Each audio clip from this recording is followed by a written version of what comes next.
જય સ્વામિનારાયણ. આવો મારા મોહન મીઠડા લાલ, જો તારી મૂરતિ રે લોલ, જતન કરી રાખું રસિયા રાજ,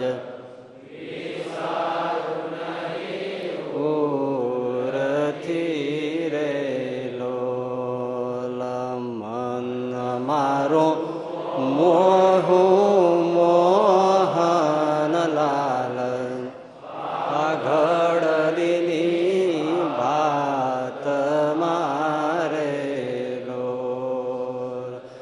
આવો છોગલા ખો શું છેલ, ખાતી લજો ખાત મારે. ઓરાવો મારા મોહન મીઠડા લાલ, જોઉં તારી મૂર્તિ રેલો.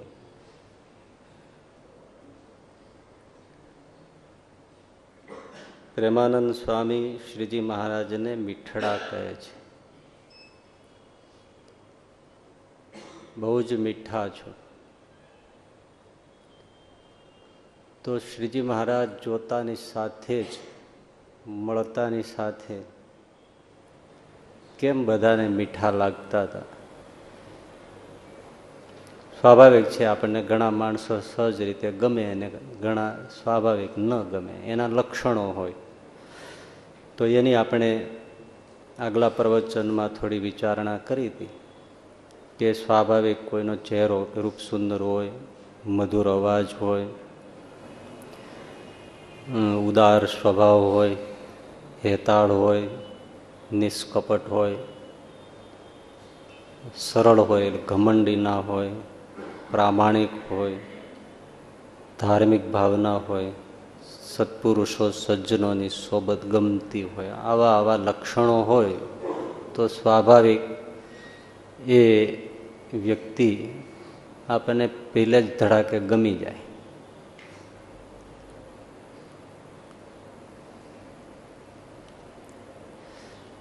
તો એમાં આપણે સાંભળ્યું કે શ્રીજી મહારાજનો ચહેરો રૂપ સુંદર હતા, તો સ્વાભાવિક ગમી જાય. બીજી બાબત હતી એ મધુર વાણી.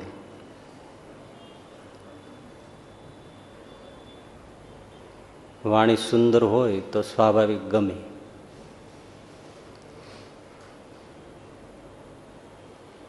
વાણી છે એ જીભનો વિષય છે. જીભના બે કામ છે. જનરલી બધી ઇન્દ્રિયોને એક જ કામ હોય. આંખને જોવાનું હોય, નાકને સૂંઘવાનું હોય, કાનને સાંભળવાનું હોય, એવું હોય. જીભ એક, કામ બે. બોલવું અને ભોજનનો સ્વાદ ચાખવો, બે કામ છે. એટલે વાદ અને સ્વાદ એ જીભના બે કામ છે.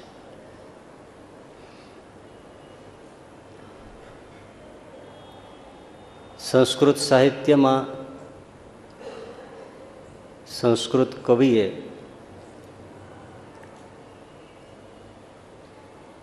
એક શ્લોક સુંદર લખ્યો. પણ એક જ શ્લોકમાં ઘણું બધું કહ્યું. ભોજન અને વાણી જીભનો વિષય. એટલે કવિએ એમ કહ્યું કે ભોજન શ્રેષ્ઠ કયું કહેવાય? તો કે જેમાં 6 બાબત હોય ને એ ભોજન શ્રેષ્ઠ કહેવાય. અને પછી પાછું એમ જ કહ્યું કે એ 6 બાબત વાણીમાં હોય તો એ વાણી શ્રેષ્ઠ કહેવાય. 6 લક્ષણ. કારણ કે ભોજન પણ જીભનો વિષય, વાણી પણ જીભનો વિષય. એટલે જેમાં 6 લક્ષણ હોય, 6 બાબત હોય, એ ભોજન શ્રેષ્ઠ. અને વાણીમાં 6 લક્ષણ હોય તો એ વાણી શ્રેષ્ઠ.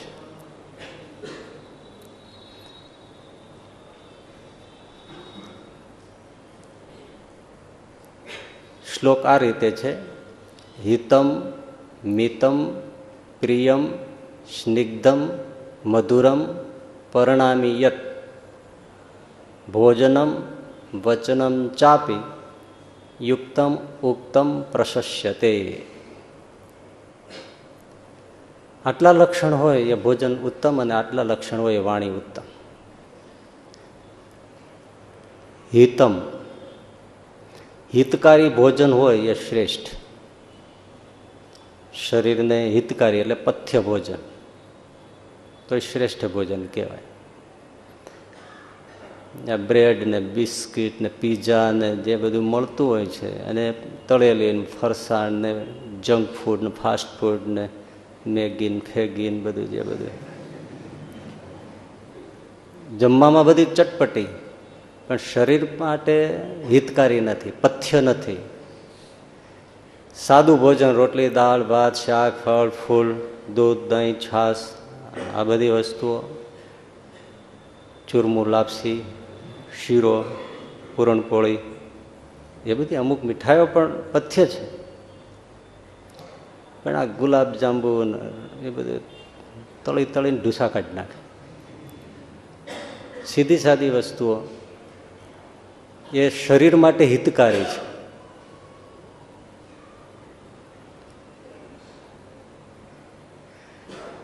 એમાં ઘરે બનેલી વસ્તુઓ વધારે હિતકારી છે. તો ભોજન શ્રેષ્ઠ કયું કે જે પથ્ય હોય હિતકારી શરીરને માટે, એવું ભોજન એ શ્રેષ્ઠ હિતકારી પથ્ય. પછી કયું મિતમ. મિતમ એટલે માપસરનું. પથ્ય ભોજન હોય એટલે એનો અર્થ એવો નથી ગમે તેટલું જમી જાઓ. દૂધ સારું જ છે પણ એક બોઘડું પી જાઓ. છાશ સારી જ છે, દહીં સારું જ છે, પણ તમે હવે 1-2 લીટર છાશ પી જાઓ તો પછી તો જે થવાનું હોય પરિણામ થાય.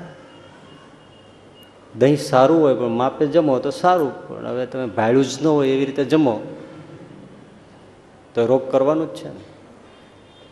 કેવી સરસ વાત ગૂંથે. હિતકારી એટલે પથ્યો હોય પણ પાછું માપે જમો, માપનું ભોજન હોય તો એ શ્રેષ્ઠ.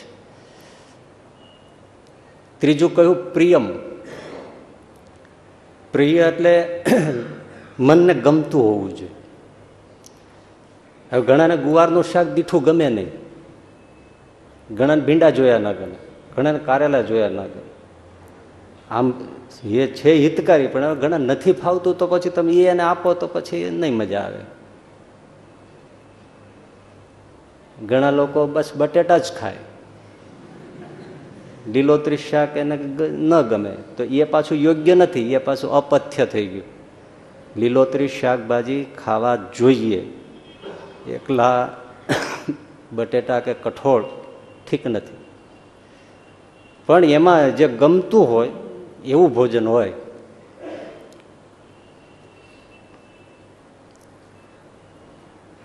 હવે ઘણા બાજરાનો રોટલો ફાવતો હોય અને ઘણા ન ફાવતો હોય. ન ફાવતો હોય એને તમે બાજરાનો રોટલો આપો તો એને મજા નહીં આવે,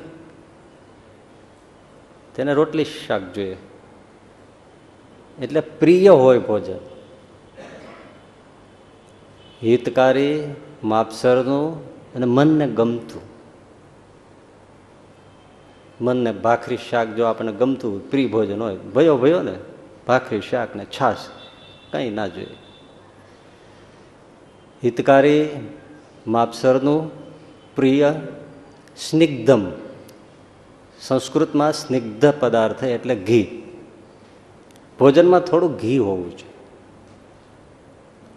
સાવ કોરું એ યોગ્ય નથી. ઘી છે એ નારાયણ સ્વરૂપ છે. ઘણાના કોલેસ્ટ્રોલના એના પ્રોબ્લેમ થાય પછી બિચારા સાવ કોરું ખાય. ખાવું પડે એ તો શું, મને તમને થાય તોય ખાવું પડે. પણ એક વાત તો બિલકુલ સનાતન સત્ય જેવી છે કે ગાયનું ઘી તો થોડું લેવું જોઈએ. ગાયનું ઘી છે એ ઔષધ છે. ભેંસના ઘી છે એ બધા રોગ કરે.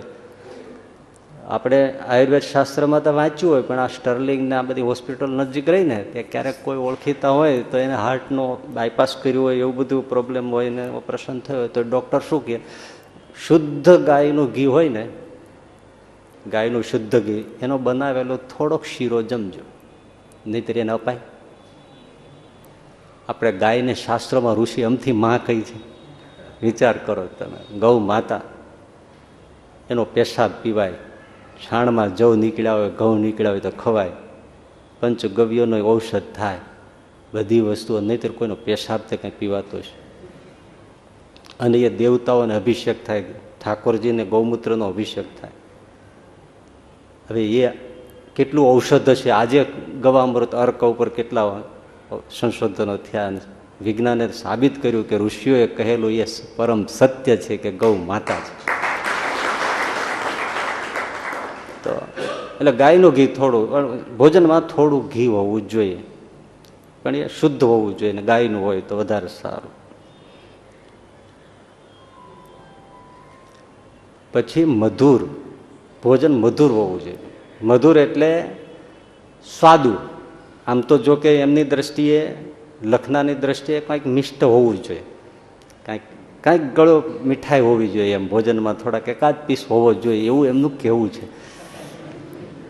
પણ હવે આ મોંઘવારીમાં પોસાય નહીં, અને આપણા એવા કોઠા રહ્યા ને એટલે કંઈ રોજ મીઠાઈ સારી પણ નહીં, શ્રમ જતા રહ્યા ને એટલે એ શ્રમની વાત હોય તો મીઠાઈ જોઈએ. પણ મધુરનો અર્થ સ્વાદુ. રોટલી દાળ ભાત શાક જ હોય, પથ્ય છે, માપમાં છે, પ્રિય છે, બધું છે, પણ હવે સ્વાદ વગરનું સાવ બનાવ્યું હોય તો શું એ ભોજનનું શું કરવું? એક જણો જમવા બેઠો હતો, એની પત્નીએ બધું પીરસ્યું, તો જ્યાં રોટલી લઈને શાક લઈને મોઢા મૂક્યું તો શાકમાં કંઈ સ્વાદ ના આવ્યો, એટલે મગજ એનો પેલો થઈ ગયો થોડો. એટલે કહ્યું એની પત્નીને, એ આ તે શું પીરસ્યું છે? તો કે કેમ શાક છે? આવું શાક ભેંસના પોદળા જેવું? તો એની પત્ની કે, ઓ બાપરે, તમે બહાર જઈ જઈને કેવું કેવું ચાખી આવો છો.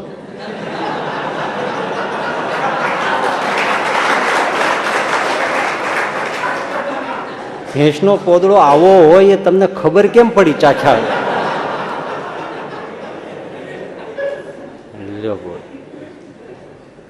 બહુ હોશિયાર જાત છે આખી.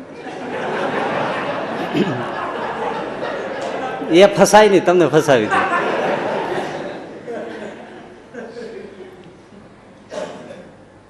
એટલે સ્વાદુ ભોજન હોવું જોઈએ. ભલે રોટલી દાળ ભાત શાક પણ એકદમ સરસ હોય તો આમ શાક પણ રીંગણાનું બન્યું હોય, સરસ મજાનું છમકાવી નાખ્યું હોય તો આમ તો આંગળા ચાટી જાય બધા, એવું સરસ થાય. શાકનો રાજા કહેવાય. રીંગણાનું શાક બન્યું હોય એટલે શું તમારે મેથીનો વઘાર નાખવો જોઈએ. તો મેથીનો વઘાર, લીલી કોથમીરી હોય, આહા.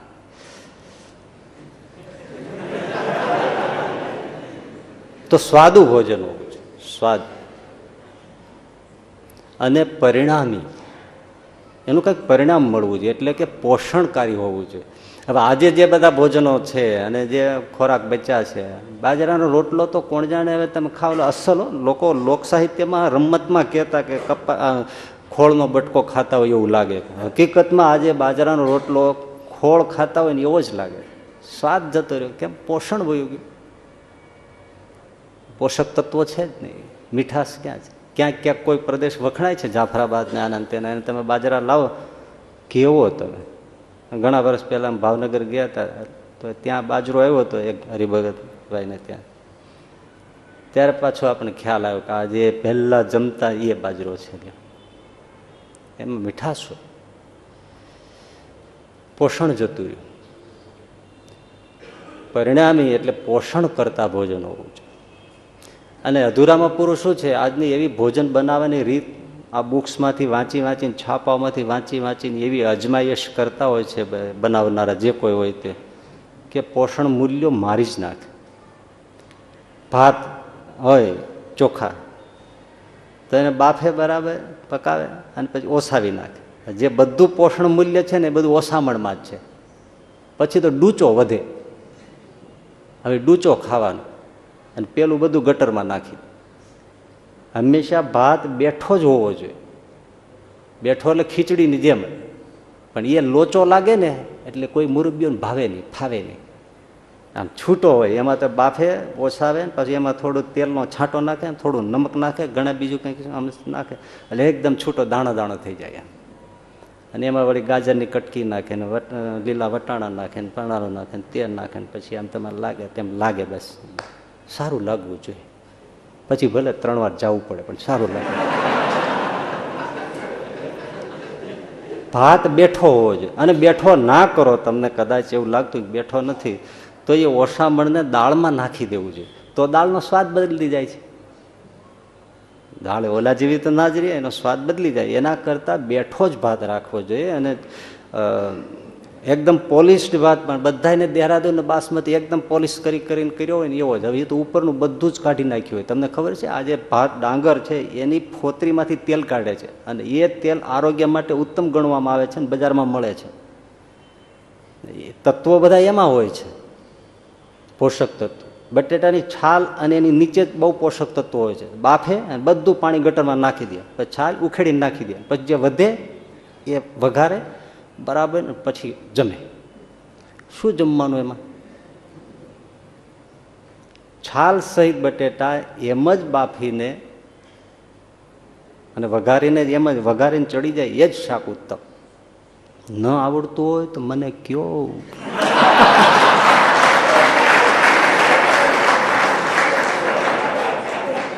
બટેકાનું શાક વઘાર કર્યા વગર પણ એટલું બધું મીઠું થાય, કશું જ નહીં. બધા મસાલા પહેલા જ નાખી દેવાના, બધા ટોટલી મસાલા બટેટાને સુધારી છાલ સહિત નાખીને સીધું તપેલે ચડાવી દેવાનું. એક જ વાર જોવા માટે ઉગાડવાનું, અને ઉગાડીને કોથમરી ટમેટા નાખી દેવાનું, પછી છેલ્લે હલાવી લેવાનું. તમારે વઘારે ના કર્યો હોય ને છતાંય એટલું મીઠું શાક થાય કે ઓહો હો, અદભુત સરસ છે. તો આ પતરવેલિયા હોય તો સારી ચીજ છે, બાફે બહુ સરસ, ગુણ સરસ થઈ જાય. પણ એને પાછા કટકા કરે અને પાછાને તળે. પછી તળવાની વાનગી છે જ નહીં, પણ ઓલા ઢીલા લાગે ને એટલે આમ કડક બિસ્કિટ જેવા લાગવા જોઈએ, એટલે તળીને કાળા થઈ જાય ને પછી ખાય. બહુ ટેસ્ટી છે. બધા મૂલ્યો મરી ગયા, પોષણ મૂલ્યો. એટલે આપણે જે કંઈ ખાઈએ છીએ, એક તો એમાં કંઈ સત્વ રહ્યું નથી, અને જે હોય છે એ પાછું બગાડીને કાં ફેંકીને જ આપણે બધું ખાઈએ છીએ. તાંજળિયાની ભાજી બધા પાંદડા વીડે, પણ હકીકતમાં લાલ દાંડલી છે ને એમાં જ લોહ તત્વ છે. એ બધું ગાયો ભેંસો નાખેલી, એ મજા કરે. અને આ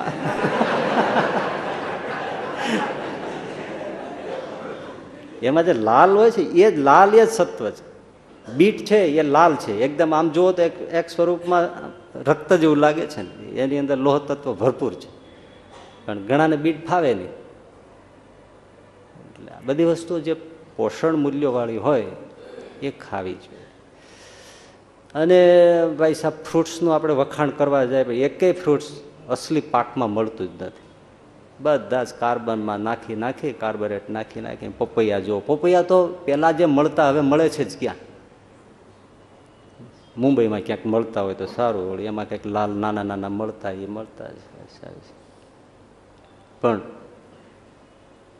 એટલે પોષણ મૂલ્યો બચાવી અને ભોજન કરવું, એવું પરિણામી, એટલે પોષણ મળે એવું ભોજન કરવું, એ ભોજન શ્રેષ્ઠ. આ 6 ગુણ કયા એમ આપણે લૌકિક રીતે જાણવા માટે વિચારવા જેવી વાત છે, એટલે અને શાસ્ત્રમાં કહ્યું એટલે કહ્યું.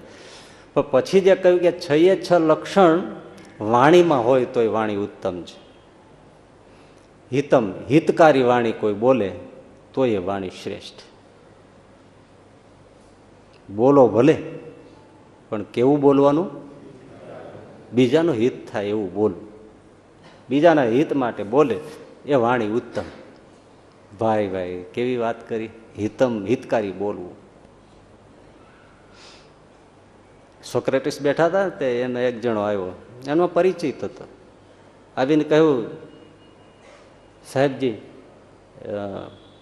પેલો માણસ છે ને, હા, એની એક બહુ ખાનગી વાત છે, એ મારે તમને કહેવી છે. સોક્રેટિસ કે ઊભા રહ્યો, બહુ મજાની વાતો. તમે જે મને જે ભાઈ વિશે વાત કહેવા માગો છો એ મને કહેવું આવશ્યક છે? તો કે ના, એવું તો નથી કે મારે તમને કંઈ કહેવું જરૂરી છે. બરાબર, તો તમે જે વાત કહેવા માગો છો પેલા ભાઈ વિશે, એ વાત મને કહેશો એનાથી મારું ભલું થવાનું છે? તો કે ના, એવું નથી, રહેવા દો. તો એ વાત તમે મને કહેશો એનાથી તમારું ભલું છે એમાં કંઈ થવાનું? તો કે ના, એવું કાંઈ નથી. તો તમે જેની વાત કહેવા માગો છો એનાથી એ વ્યક્તિનું કંઈ ભલું થવાનું છે? તો કે ના, જે વાત કહેવી જરૂરી નથી, જેમાં મારું ભલું નથી, તારું ભલું નથી ને મૂળ વ્યક્તિનું ભલું નથી, તો એ વાત કહેવાનો અર્થ શું?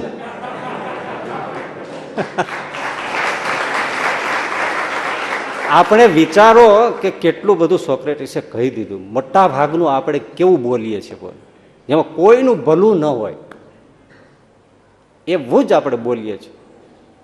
અને એમાં અમુક અમુક તો એવા નમૂના હોય છે કે જિંદગીમાં કોઈના હિતની વાત ન બોલે. કેમ બીજાનું ભૂંડું થાય, આખો દિવસ એ જ ચાલે. પણ આ વાત એમણે વિચારવી જોઈએ કે હું જેના વિશે કહી રહ્યો છું એમાંથી કોનું ભલું થાય એમ છે એ બતાવો.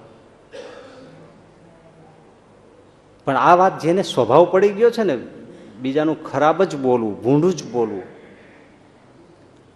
એને આ વાત તો કોઈ દિવસ ગળે ઉતરે નહીં, સમજાય જ નહીં.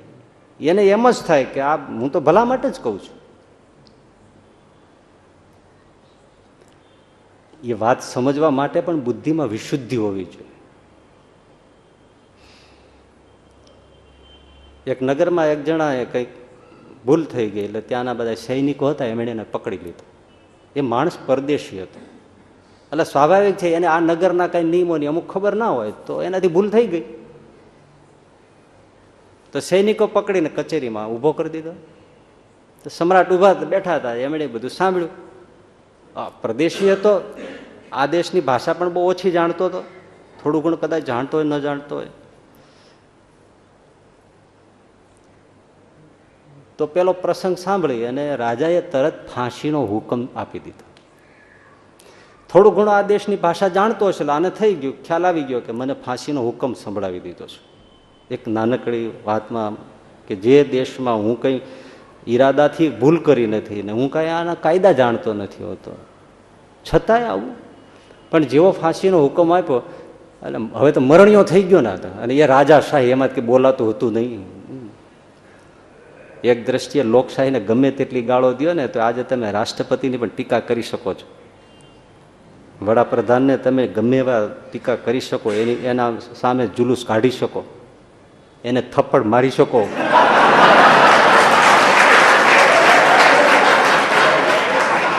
કેમ ઓલા હરવિંદરસિંહે શરદ પવારને ઠોકી દીધી ને, અણા હજારે કે એક જ હોય. આ રાજાશાહી ન થાય. આજે એક એક નાગરિક તમે બોલી શકો, કોઈની સામે તમે કેસ દાખલ કરી શકો, કોર્ટમાં ન્યાયાધીશ બોલી શકે, જજમેન્ટ આપી શકે. લોકશાહી સામાન્ય નથી. આ તો ભાઈ આ બહુ ઉત્તમ વસ્તુ છે, પણ હલકા લોકોના હાથમાં આવી ગઈ છે, બીજું કશું નથી. ઉત્તમ વસ્તુ હલકા લોકોના હાથમાં આવી છે. તો હુકમ સંભળાવી દીધો ફાંસીનો, મરણિયો થઈ ગયો.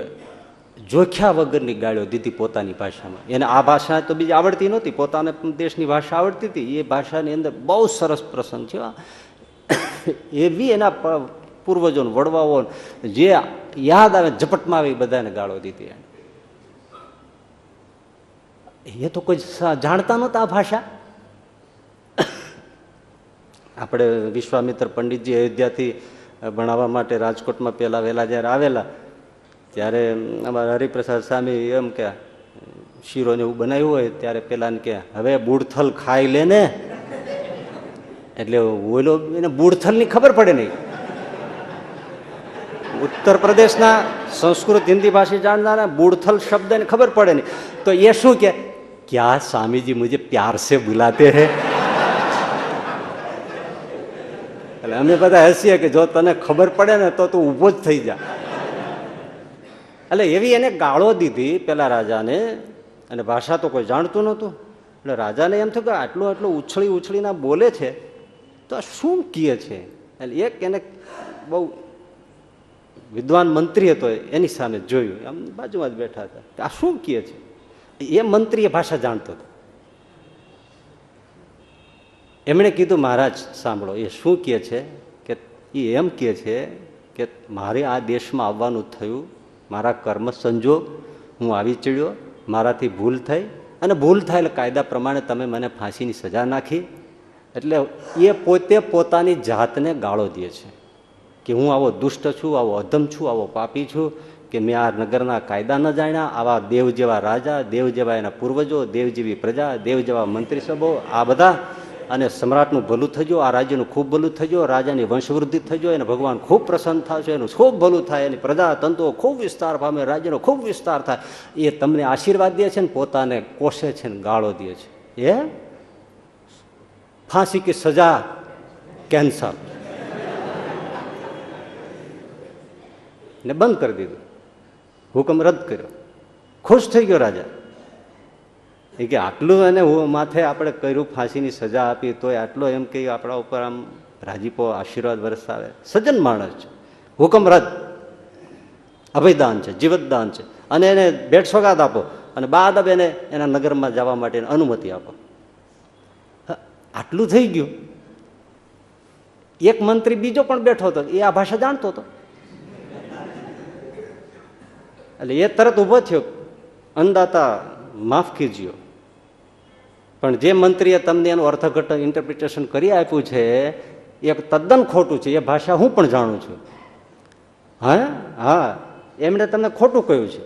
હકીકતમાં આ પરદેશીએ તમારે ન સાંભળી શકાય એવી તમારા પિતાશ્રી, તમારા દાદા, એ બધાને વિશે એવી ગાળો દીધી છે કે તમારા કાનમાંથી કીડા ખરે, અને એટલા શાપ આપ્યા છે કે તમારા રાજ્યનું ધનોત્પન્ન જજો, કોઈને ખાવાનું અન્ન ન રહેજો, ઝાડમાં પાન ન રહેજો, ગાયોના થાનમાં દૂધ ના રહેજો, એવા બધા શાપ દીધા છે. ભયંકર ગાળો દીધી છે તમારી જનતા ઉપર, તમારા બાળકો ઉપર, તમારા ઉપર, તમારા પૂર્વજો, વંશજો, રાજ, આ બધા એટલી ગાળો દીધી. આવી ગાળો મેં જિંદગીમાં નથી સાંભળી. એટલે રાજાએ કહ્યું તમારી વાત સાચી છે. એટલે આ મંત્રીને સામે જોયું કે આ કહે છે એ સાચું છે? તો કે હા મહારાજ, એ કહે છે એ સાચું છે. ગાળો દીધી છે, પણ છતાંય મેં આવું અર્થઘટન કર્યું હતું, મેં તમને કહ્યું. મંત્રી તો વિચારોને શું થાય,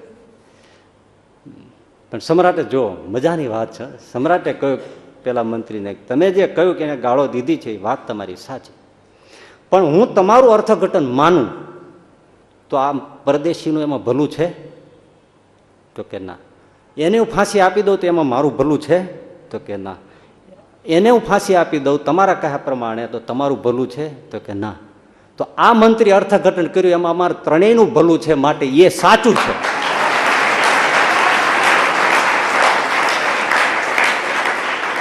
ભલે ગાળો દીધી પણ એને અર્થઘટન જે રીતે કર્યું એમાં એનું પણ ભલું છે. એને ઉગરી ગયો એક નિર્દોષ દેખાતો માણસ અને હકીકતમાં નિર્દોષ છે, તો એને ફાંસીની સજા રદ કરી તો મને પણ પુણ્ય મળ્યું, અને અમને બેને પુણ્ય અપાયું, માટે આનું પણ પુણ્ય થયું છે.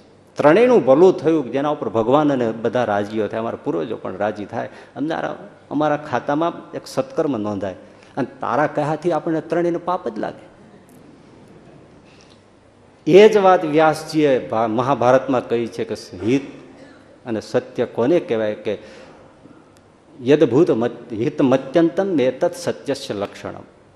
અનેક લોકોનું જેમાં ભલું હોય ને એ કદાચ થોડું ખોટું હોય તો એ સત્ય છે. કેવી વ્યાસજીની કલમ છે. અનેકનું ભલું હોવું જોઈએ, બસ એ ધ્યાનમાં રાખીને જ મહાભારતના યુદ્ધમાં શ્રી કૃષ્ણ ખોટું બોલ્યા છે, ખોટું બોલાવ્યું છે. કેટલા લોકોનું ભલું છે, ડીટો ટુ ડીટું બોલવા જાય તો શું થાય? એનો અર્થ ખોટું. એટલે જ આ શિક્ષાપત્રીમાં મહારાજે કીધું સ્વપર દ્રોહ જનનમ, પોતાના પારકાનો દ્રોહ થાય. દ્રોહ શબ્દ ઉપર બહુ વિચારવા જેવું છે. એવું સત્ય વચન પણ ન બોલવું. એટલે ઘણાને આનો અર્થ નથી સમજાતો ને, એટલે કે છે સહજાનંદ સ્વામી શિક્ષાપત્રીમાં ખોટું બોલવાને હા પાડી છે. ખોટું બોલવાને હા નથી પાડી, પણ જેમાં પોતાનો પારકાનો દ્રોહ થતો હોય, પણ જેમાં આશીર્વાદ મળતો હોય, વિચારવાનું કે એનાથી સમાજનું એક આતંકવાદી ફસાયો ને તમે ત્યાં ખોટું બોલીને બચાવી લ્યો, એમાં કોઈ પ્રજાનું ભલું નથી થતું. પણ સહેજ સાજ કોઈનો ઈરાદો ન હોય, ભૂલ થઈ ગઈ, એવાને તમે બચાવી લેતા હો કદાચ ખોટું બોલીને, તો ઘણાનું ભલું થાય છે. એટલે સત્યનો નિર્ણય કરવો ને બહુ દુષ્કર છે. એક સત્ય બોલવું એનો જો નિર્ણય કરવામાં આપણે કાચા પડતા હોઈએ તો પરમ સત્ય એવા પરમાત્માને મેળવવામાં કેટલા કાચા પડીએ, એને ઓળખવું કેટલા કાચા પડીએ. એટલે હિત જેમાં થાય એવું બોલવું એ વાણી શ્રેષ્ઠ છે. સતત કોઈના વિશે અહિત થાય એવું બોલનારા હોય, બોલતા હોય તો આજથી ટેવ સુધારવી, પણ કોઈનું સારું બોલતા શીખવું અને બીજાનું સારું થાય એવું ઈચ્છવું, એ વાણી શ્રેષ્ઠ. દુશ્મનનું સારું થયું હોય ને તો એમ મનમાંથી આપણે બોલી જતા હોય ને જીભથી, સારું, બહુ સારું, એમનું સારું થયું ને તો માનવાનું કે આપણે સારા છે, આપણે ભગવાનની કૃપાનું પાત્ર છે. બીજાનું હિત થાય એવું બોલવું. પછી કોઈ મિતમ, ભલે હિતકારી બોલો પણ છતાંય માપમાં બોલો. કોઈને હિતકારી વેણ કહેવાનો હોય, શબ્દો કહેવાનો હોય, પણ તમે પાછળ જ પડી જાઓ તો એ હિતકારી વેણ પણ પહેલા ને પછી ગમશે નહીં. માપમાં કહો તો પેલા ને ગમે, પાછળ જ પડી જાઓ. તમે છોકરાને હિતની જ વાત કરતા હો પણ એક દિવસમાં 25 વાર કહ્યું એલા ભણજે ડોબા, ભણજે ડોબા, ભણજે ડોબા, તો એલાને ભણવાનું રહી જાય ને ડોબો થાય. અતિ હિતની વાત માપ બાર ન કહેવાય, માપે કહેવાય. થોડા દિવસે થાય વળી કંઈક, જો બેટા ભણજો એમાં તારું ભલું છે, તો છોકરાને એમ થાય કે મારા બાપા મને ઠીક સલાહ આપે. ના તો ઉઠે ત્યાંથી જોજે, એ હમણાં ટીવી ચાલુ કરશે, એ હમણાં ક્રિકેટ લેશે, એ હમણાં પાછો સિરિયલ જોઈશે, એ હમણાં પાછો ગેમ ઉઠાડશે, એ હમણાં મોબાઈલ લેશે. પણ હું તને તારી હિતની વાત કહું છું, આ ઉગે નહીં. માપમાં કેવું પડે. ત્રીજું, પ્રિય. હિતકારી હોય, માપમાં કહેતા હોય પણ પ્રિય લાગે એમ કેવું. અહીંયા પ્રિય લાગે એનો અર્થ થોડો બહુ સમજવા જેવો છે. પ્રિય લાગે એવું કેવું એટલે આમ એને ગમે એવા શબ્દોમાં કહેવું એ તો છે જ, પણ પ્રિય લાગે એટલે એવા સમયે કહેવું કે એને પ્રિય લાગે. સમય જોઈને કહેવું. છોકરો નિશાળેથી ભૂખ્યો તરસ્યો છે, 5 વાગે ક્લાસીસમાંથી આવીને હજી મોજા બૂટ કાઢતો હોય અને તમે મંડી પડો, ભણ્યો શું છે તારું પ્રતિપત્ર? તરત છોકરો બૂટ કાઢતો કે બાપુજી તમારા ઓફિસના કામમાં હું ક્યારે માથું મારું છું? તો તમારે મારા કામમાં માથું નહીં મારવા.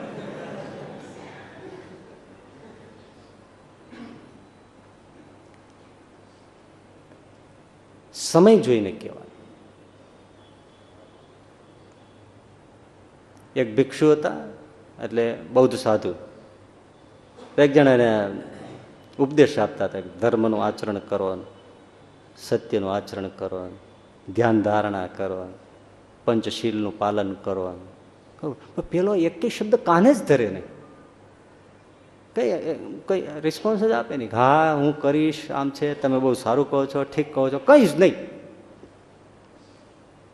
એટલે એમણે એ પેલાનો હાથ પકડી અને ભગવાન બુદ્ધ પાસે લઈ ગયા કે પ્રભુ તમે કહ્યું કે લોકો મળે તો ઉપદેશ આપો, હું આને 1 કલાક ઉપદેશ આપું છું, એક વાતનો સ્વીકાર કરતો નથી, તો મને કહો મારે શું કરવું? ભગવાન બુદ્ધદેવે પેલા માણસને કહ્યું કે ભાઈ તમે જીમા પેલા કે હું 2 દિવસથી ભૂખ્યો છું.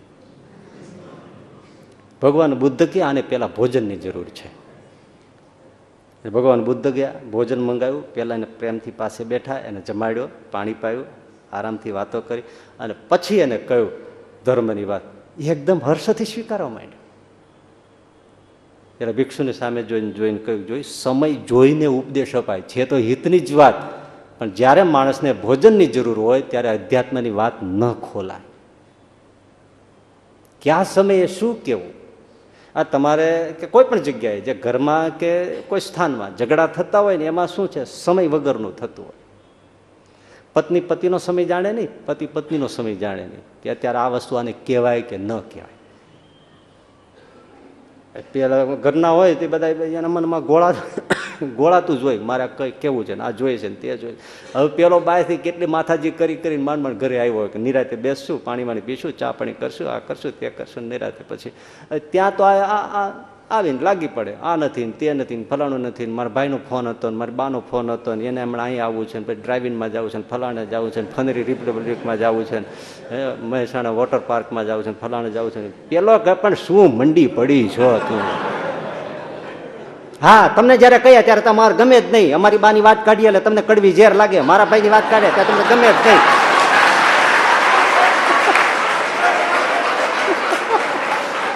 અરે ભાઈ, ન ગમવાની વાત નથી પણ શાંતિ લેવા જો નથી. બરાબર છે ને, સમય વગરનું થાય છે.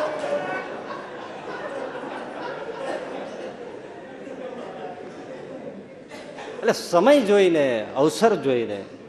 રામ બોલો ભાઈ બહુ સારું જ છે, પણ લગ્ન મંડપમાં લગ્નની વાત ચાલતી ત્યાં કે એ ભાઈ રામ બોલો ભાઈ, રામ રામ બોલો ભાઈ, રામ રામનું જ નામ છે. એટલે લગ્નની પછી જમવાની પંક્તિ પડી તેમાં એક જણા દાળ લઈને નીકળે, એ દાળ બોલો ભાઈ, દાળ દાળ બોલો ભાઈ, દાળ. એટલે ભાઈ દાળ બોલો ભાઈ દાળ ન બોલાય, રામ બોલો ભાઈ રામ એવું લાગે છે. રામનું નામ ઉત્તમ છે પણ છતાંય એ રીતે ન બોલાય ને, અવસર જેમ હોય એમ બોલાય તો મીઠું લાગે, નહીં તો રામનું જ નામ સારું ન લાગે. એટલે અવસર જોઈને કેવું તો વાણી શ્રેષ્ઠ છે. કેટલી સરસ વાતો આવે છે, તને ગમે છે ને? હિતકારી આ ઘરમાં બધે બધે સમજવા જેવું છે. હિતકારી મિત એટલે માપમાં, પ્રિય એટલે એને અવસર જોઈને ગમે એ સમય એ રીતે એને કેવું તો અવશ્ય થાય, અસર ફાયદો થાય.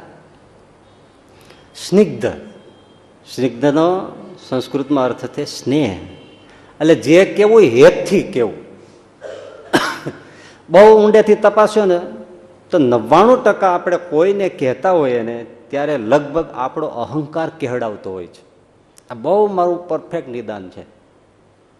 આપણને એમ છે કે હું કેમ કહ્યા વગર રહું અને હું કેમ આ ચલાવી લઉં, એ હું વચમાં આવે છે, પેલો નથી.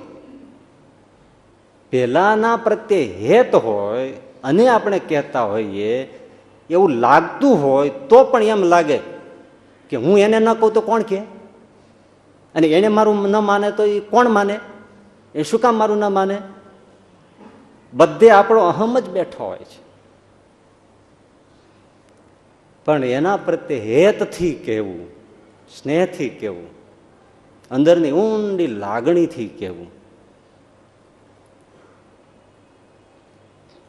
તો એ વાત ઉત્તમ છે, વાણી ઉત્તમ છે.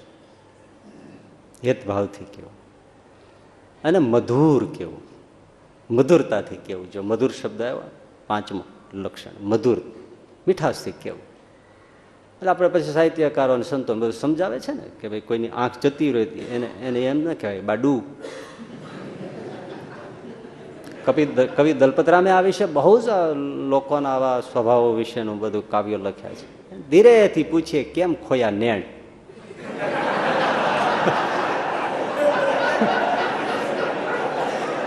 બે આંખે આંધો એને તમે આંધળો કયો તો કેવું લાગે, સુરદાસ કયો તો જરાક સારું લાગે, પણ પ્રજ્ઞાચક્ષુ કયો તો કેવું લાગે. એક ને એક જ વાત.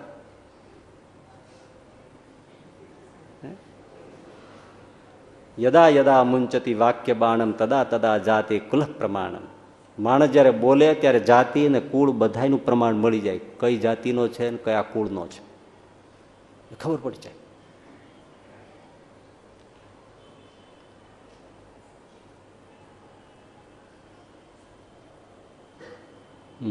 એટલે મધુરતાથી બોલવું, કડવું ન બોલવું, ઊભે ઊભો કપાઈ જાય એવું ના બોલવું. કોઈ સાયકલ ઉપર નીકળ્યો, સ્કૂટર ઉપર નીકળ્યો, લપસી જાય ને પડી જાય ને આપણે ઊભા કરવા ન જાય ને છેટે ઊભા ઊભા બોલીએ, ઊભો કરું. હવે એક તો પેલા ને વાગ્યું હોય અને પાછા આપણે એવી રીતે દાઢમાં બોલીએ ઊભો કરું, કેવું લાગે. મધુર બોલવું.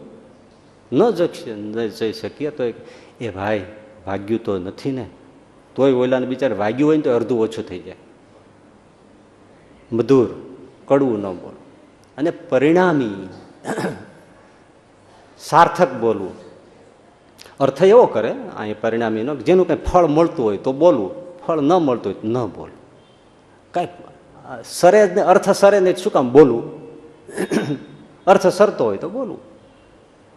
એક અર્થ એ થાય, પણ એક અર્થ એવો પણ સૂજે છે કે પરિણામી બોલવું એટલે તમારા જીવનના પરિણામ રૂપે બોલવું. મતલબ કે આચરણ હોય ને તો બોલવું, જીવનના આચરણના પરિણામોથી વાત.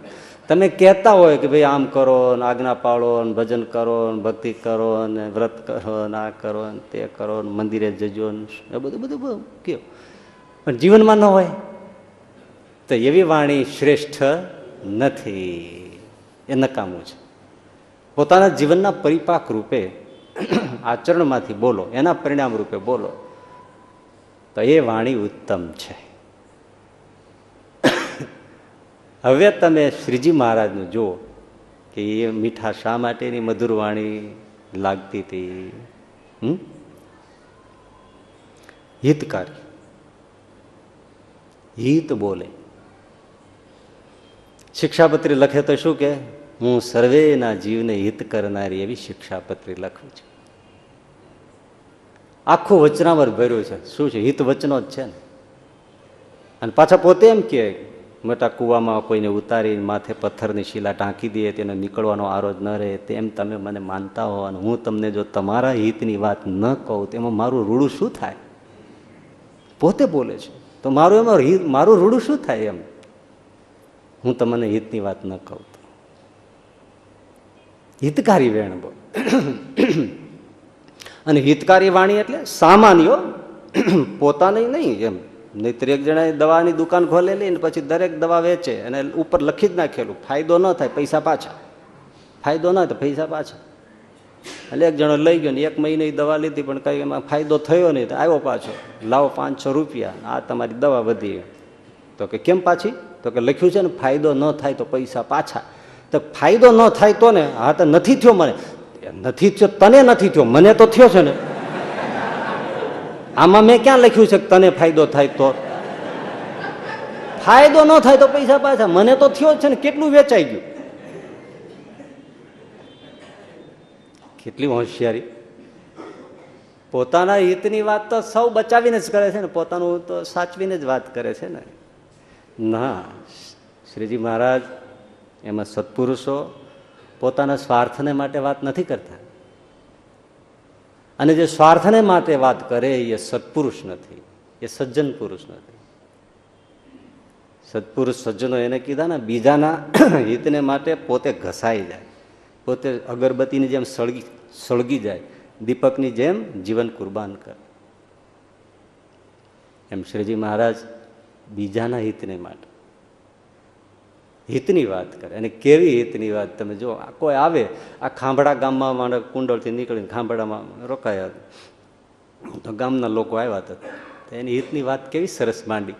ધર્મી લોકો આવા હોય ને અધર્મી લોકો આવા હોય ને, ધર્મી લોકોની વાત બધા માને, લોકો એનો વિશ્વાસ કરે. અધર્મી હોય, ચોરી કરતા હોય, હિંસા કરતા હોય, વટલો ચોરી, પરસ્ત્રીનો ચાડી ચુગલી કરતા હોય, તેનો લોકમાં કોઈ માને નહીં, એનું સારું નહીં. એમ હિતની વાત માને. અરે દીનાનાથ ભટ્ટ કેવા વિદ્વાન પંડિત, આપણે ભવસંભવમાં એનો પ્રસંગ તો સાંભળ્યો છે. આખું શ્રીમદ ભાગવત કંઠસ્થ મહાવિદ્વાન. પણ જેવા આવ્યા ને બેઠા ને વાતચીત થઈ ને આગતા સ્વાગતા થઈ, એની હિતની વાત કેવી કરી. આજે આ પ્રસંગને તો ઘણા ઇતર વિદ્વાનો પણ વાંચે ત્યારે પોતાના સાહિત્યમાં લખ્યા વગર રહે નહીં એવો પ્રસંગ. આપણે ઘણાની કલમે આ એ સંપ્રદાય સિવાયના લોકોને કલમે પણ આ વાંચ્યો છે આપણે. શ્રીજી મહારાજે પહેલા દીનાનાથ ભટ્ટને કહ્યું, પંડિતને. દીનાનાથ ભટ્ટને તો આપણે ઓળખીએ. શ્રીજી મહારાજ કે પંડિતજી દીનાનાથ ભટ્ટ તમને 18,000 ભાગવતના શ્લોક કંઠસ્થ હતો કે? હા પ્રભુ. એકદમ અત્યારે કહો, કડકડાટ બોલું. બહુ સરસ. પણ એમાં તમારા કેટલા? જોઈ હિતની વાત કેવી માંડે છે. જો આપણે વિચારશું ને અમારા સાધુઓ જે વિચારવા જેવું છે. પાસે આવ્યો એને આખા દિવસમાં હિતની વાત કેટલી કરી અને આપણે આપણા સ્વાર્થની વાત કેટલી કરી. બહુ વિચારવા જેવું છે. એનો જીવનું ભલું થાય એના માટે આપણે કેટલી વાત કરી. શ્રીજી મહારાજ આ જ કરે લે. મોટા સંતો એ જ વાત કરે. ગુણાતીતાનંદ સ્વામી આવ્યો નથી, વાત કરી નથી, એના હિતની જ વાત માને. ગોપાળાનંદ સ્વામી હિતની જ વાત માને. આ બધા સંતો, જોગી સ્વામી, શાસ્ત્રીજી મહારાજ હિતની જ વાત માને. પુરાણી સ્વામી પ્રેમ પ્રકાશદાસ મહારાજનું ચરિત્ર હિતની વાત કરે. શ્રીજી મહારાજ કે આ 18,000 તમારા કેટલા? અરે મહારાજ આખું ભાગવત આપણું જ ને. ના, એવું ના હોય. તમારા કેટલા? એ વિદ્વાન પંડિતને દીનાનાથ ભટ્ટને ખબર ના પડી કે આમાં મારું હિત, મારા પોતાના કેટલા.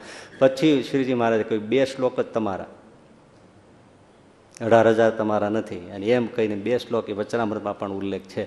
પ્રસંગમ અજરમ પાશમાત્માને કવયો વિદુ સ એવ સાધુ સુકૃતો મોક્ષ દ્વારમ અપાવ્રતમ.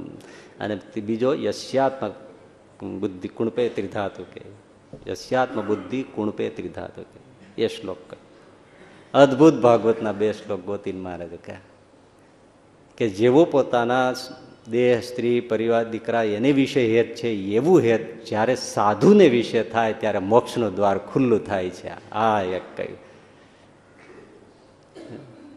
અને બીજો એ કહ્યો કે જેવા દેહને વિશે અને તીર્થને વિશે, પથ્થરમાં દેવ બુદ્ધિ છે, એવી બુદ્ધિ જ્યારે એવા સાધુ પુરુષોને વિશે જેને નથી તો એ ગધેડો છે ને બળદ છે. પ્રતિમામાં કેવી દેવ બુદ્ધિ છે, જળમાં ગંગાજીમાં કેવી તીર્થ બુદ્ધિ છે, અને આ વાતપીત કફનું આવું શરીર છે એમાં કેવી મારાપણાની બુદ્ધિ છે. અને કેટલું ખવડાવે, પીવડાવે, સુવડાવે, જરાય અભાવ આવે છે. મળમૂત્ર રોજ દિવસમાં 3 વાર સાફ કરાવે, પણ કોઈ દિવસ એમ માર્યો કાને લાકડીએ મારીને તોડી નાખવું જોઈએ. સવારમાં ઉઠીને ગુણાતીતાનંદ સ્વામી કે આ દેહ નીત ઉઠીને આપણી પાસે નરક ચૂથાવે છે તોય અભાવ આવતો નથી. અને ભગવાનના સાધુ હિતની વાત કહે તો વાતમાં અભાવ આવે છે. એટલે કેવી વાત છે. એવું હેત જ્યારે ભગવાનના સાધુઓમાં થાય ત્યારે કલ્યાણ થાય છે, એવું કહે છે. એવું કીધું. પંડિતજી જોઈ રહ્યા મારી હિતની વાત આવી. બ્રહ્માનંદ સ્વામી આવ્યા, ફરી બેઠા. બ્રહ્માનંદ સ્વામી મહારાજે પૂછ્યું સ્વામી સત્સંગ કેવો થયો? ઓહો, બહુ સત્સંગ થયો. એમ? તમે સત્સંગી થયા? કેવી હિતની વાત. બ્રહ્માનંદ સ્વામી કે મહારાજ અમે તો ખરેખર સત્સંગી થયા છે. એમ? તો અમે ક્યાં હતા અને ક્યાંથી આવ્યા છે કહી દો. તો કે નહીં એવા તો નથી. તો કે એવા તો અમારા પરોતભાઈ છે, એવા અમારા ગોવર્ધનભાઈ છે, તમને ત્રણેય અવસ્થામાં દેખે છે. અમે ક્યાં છીએ, ક્યાંથી આવે છે, ક્યાં જાય છે, શું કહે, બધું દેખે છે. હવે મહારાજ તો એવા સત્સંગી કેમ થવાય? તો કે 3 દેહનો ભાવ મૂકીને તમારી સામે બેઠા છે, એ આ મૂર્તિનું ધ્યાન કરો તો એવા સત્સંગી થવાય.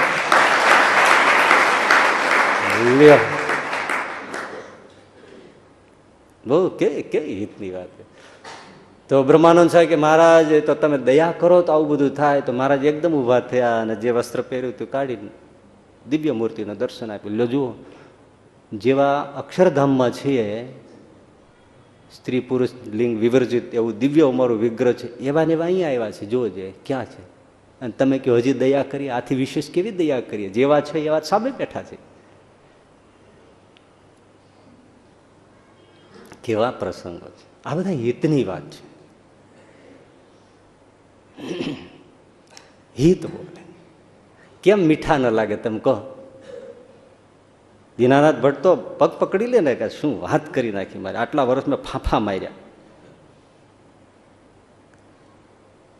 પણ હજી વિચારવા જેવું છે મારે તમારે બધાએ. આપણને આમાં કીધા એવા હજી સાધુ વાલા નથી લાગતા. સાધુ એટલે ભગવાનના એવા ભક્તો, એવા સાધુઓ, એવા દીકરા દીકરી આ તે એ બહુ વાલા લાગે છે બધા, પણ એવા આ વાલા નથી લાગતા. પછી ગોવિંદમમાં સત્સંગ શું કહેવાય એમાં આપણે એના દ્રષ્ટાંતો આસજીભાઈના બધાના આપ્યા છે. કેવાય અને સાધુઓમાં હેત કેવા.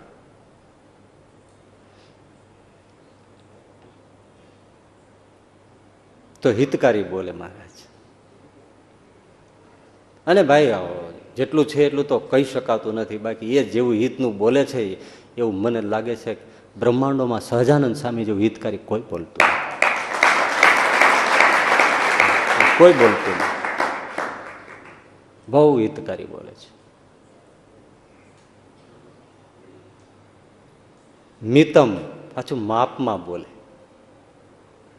એને તો અધિકાર છે ને બોલવાનો, છતાંય માપમાં બોલે. વાંચો વચનામૃત, તમે જુઓ કેવું એમાં એમનું વ્યક્તિત્વ ઉપસે છે. શ્રીજી મહારાજ શું કહે સંતોને, તમે કહો તો એક પ્રશ્ન પૂછો. તમે જુઓ એ કેટલું માપમાં બોલે છે, ઉપડી નથી જતા.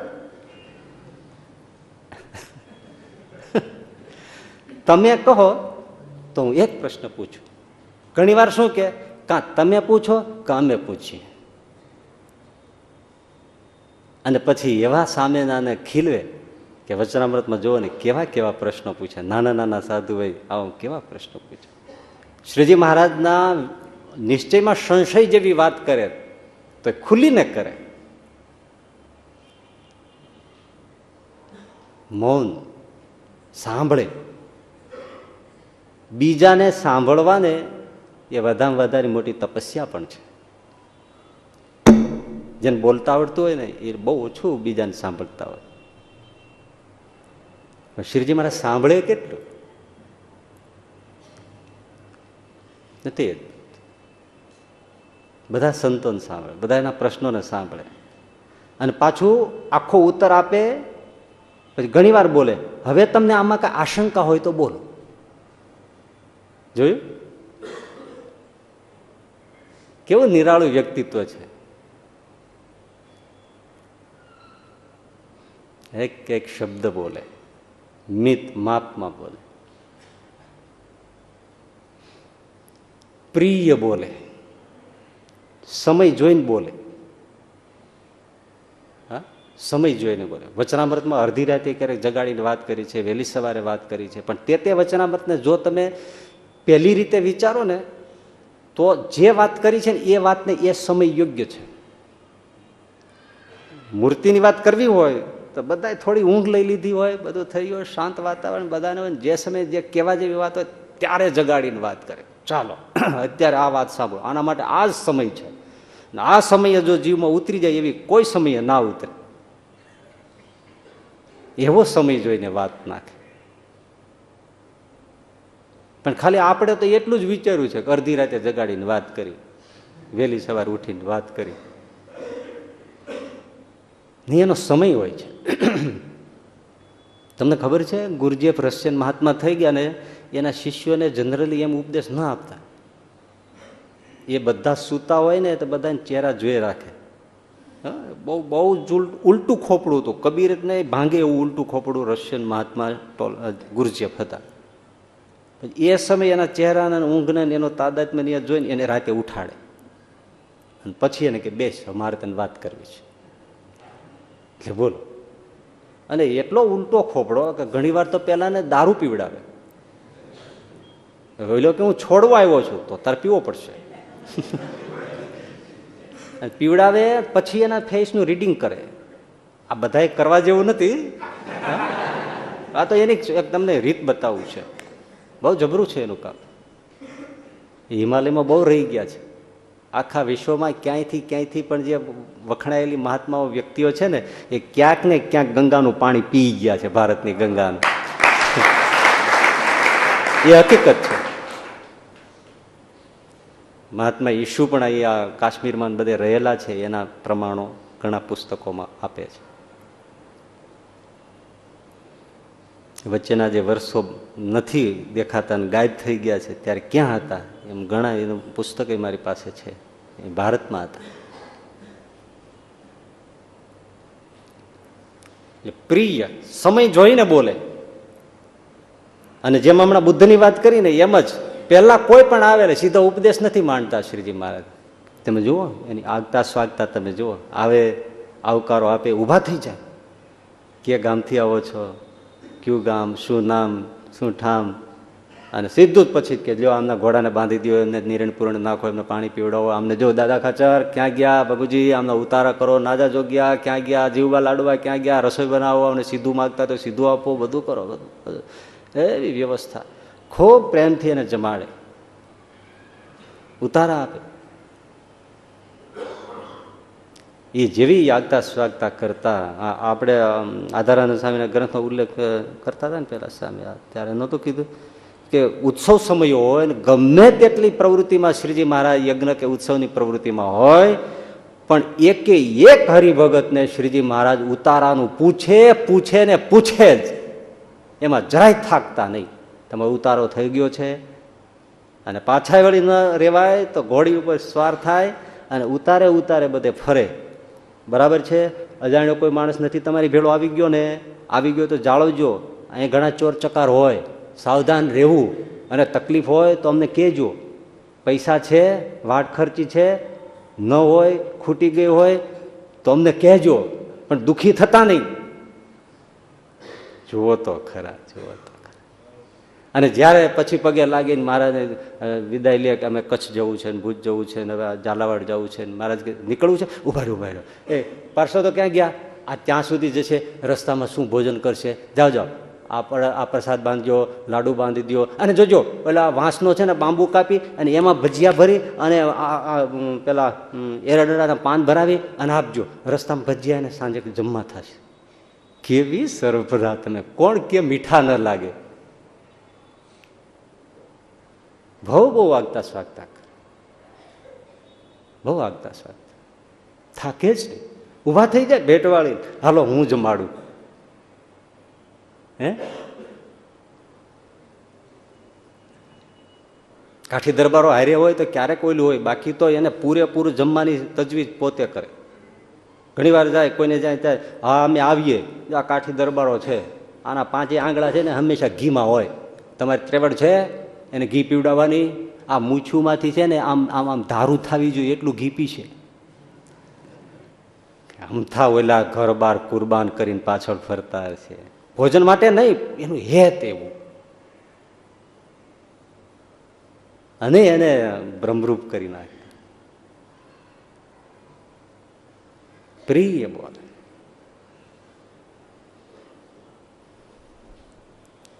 સ્વરૂપાનંદ સ્વામી ખાલી એક માંદા સાધુ હતા ને એ બિચારાને બહુ તાવ ચડેલો ને એટલું જ બોલ્યા. કારણ કે સ્વરૂપાનંદ સ્વામી તો અખંડ આત્માની અનુભૂતિ વાળા.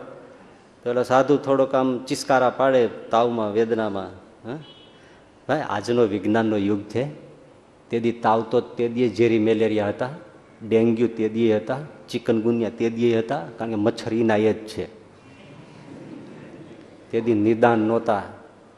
અને આજે ગમે એવો તાવ ચડ્યો હોય ને તમને પેરાસિટામોલ મેટાસીન આપે, ધડ દઈને અડધો કલાકમાં તાવ ઉતરી જાય છે. આ સંશોધન કાંઈ ઓછું નથી. પેલા તાવમાં એમનો તવાતા હોય, બેભાન થઈ જાય, બહુ દુઃખ. જીવતા આવડે ને તો આ યુગ છે ને જીવવા જેવો, ધુબાકા મારવા જેવો. પણ તો અવળે રસ્તે ચડી જાય છે એટલે દુઃખ છે. ફાટ તાવ થતો હોય, ફાટ માથું દુખતું હોય, એક આટલા પૈસા બાર ટીકડી લઈને હુઈ જાઓ, અડધો કલાક ઉઠો, કાંઈ ન હોય.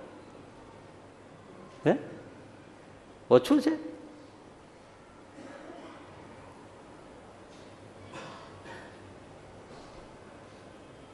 તો સ્વરૂપાનંદ સ્વામી એટલું જ બોલ્યા, અરે યોગી ક્યું ચિલ્લાતે હો, આત્મારૂપ હો જાઓ. હવે પેલાને માંદાને એમ કહેવાય. એ વાત મહારાજને ખબર પડી, શ્રીજી મહારાજને ન ગમ્યું. જો આ હિતવેણ હતા છતાં એ પ્રિય નથી એમ મહારાજનું કહેવાનું. એને એ નથી કહેવાનું કે તે આત્મારૂપ થઈ જાય. એને તમે પાસે બેસો, માથે હાથ ફેરવો, એને પાણીના ઠંડા પાણીના પોતા મૂકો, એને કંઈ પીવું હોય તો પીવાનું લાવી આપો. એની એટાણે તમે બ્રહ્મરૂપનો ઉપદેશ ન અપાય. પણ એવા ઘણા જડબુદ્ધિ, હવે તો બધું ઘટી ગયું, નહીતર પહેલા જમાને બહુ આવું હતું. બસ તે તાવ હોય ને માંદા હોય ને ત્યારે એમ કે જલ્દી ડોક્ટર બોલાવો, તેમ કે શું ડોક્ટર કરે છે, હું તો ભજન કરીને સ્વામિનારાયણ સ્વામિનારાયણ. એ યોગ્ય નથી. એમ પીડા એ પીડા છે, એ વેણ હિતકારી નથી. અને પછી સ્વરૂપાનંદ સ્વામીને બીમાર પડ્યા અને બધી આખી કથા છે, જાણો છો. હિતમ મિતમ પ્રિયમ, કેવા આવકાર સત્કાર. આવો બેસો, પીવો પાણી, ત્રણેય વસ્તુ મફત આણી. કોઈ હોય ને કે આવો ભાઈ બેસો પાણી વાણી પીશો, લ્યો પીશો એમ નહીં, પીઓ. પાણી પીઓ, કોફી પીઓ, ચા પીઓ, જે પીઓ, પીશો એટલે પીવા જ આવ્યા છે એ પીશો એમ પૂછે એ શું રાહ જોતો હોય, ના પાડે કઈ નથી દેવું એમ. આવકારમાં દેખાય ને એમ. અરે એમ હોય કે તમે અહીંથી એમને નીકળી જાઓ પીધા વગર, ના ચાલે. તમે લીંબુ શરબત પીવો, કંઈક પીવો, પીવો તો છે. પણ જેને એમ હોય કે અમારે ત્યાં કોઈ ખાય પીએ તો અમને એટલો ભગવાનનો રાજીપો છે, એટલું અમને સત્કર્મનું ફળ છે, આતિથ્ય ધર્મ છે, શાસ્ત્ર પ્રમાણે આપણા આંગણાને ફળ મળે છે, પરિવાર પ્રજાને સત્કર્મનું પુણ્ય મળે છે, તો જે કોઈ આવે એને કાંઈક ને કાંઈક ખવડાવવું જ જોઈએ, કાંઈક ને કાંઈક પીવડાવવું જ જોઈએ. હા, પછી આપણે માપ રાખવું કે આપણે એમને બીજે ફરી ફરીને પૂરું ન કરી લેવું. પણ આતિથ્ય ધર્મનું તો બહુ અતિથિ દેવો ભવ કહ્યું છે ને, એટલે જ કહ્યું છે. શ્રીજી મહારાજ આતિથ્ય ધર્મ એટલે તમે પાકા સીધા આપો, જમાડો, ખૂપા ખવડે, ઉતારા પાણી વ્યવસ્થા બધી બહુ જ ઊભા થઈ જાય. મીઠા લાગે આવતા વેદ, સ્નિગ્ધ હેતથી બોલે. આ બધું બોલતા એ લુખું નહીં, બટરપટ્ટી નહીં, દિલના ઉમળકાથી ને હેતથી બોલે પાછું. હા, વચનામૃતમાં જો ને કે ને આ વાત અમે બહુધા તો મુક્તાનંદ સ્વામી માટે કરી છે, કારણ કે મુક્તાનંદ સ્વામી ઉપર અમને બહુ જ હેત છે. વળી બીજી જગ્યાએ શું કે તમે અમારા છો એટલે તમારામાં હવે કોઈ માયાનો દોષ ન રહે એવી સાવધાની રાખજો, એટલે માટે આ તમને વાત કરીએ છીએ. અને તમે અમારા છો, અમે તમને ન કહીએ તો કોને કહીએ? પણ આ વાત અમે કરીએ છીએ એ દંભે કરીને નથી કરતા, અમારી મોટાઈ વધારવા સારું નથી કરતા. પણ જો આ વાત કોઈને આમાંથી સમજાઈ જાય તેના જીવનું બહુ જ રૂડું થાય, માટે અમે આ વાત કરીએ છીએ. માંડણી અને બાંધણી જુઓ તમે, હેતથી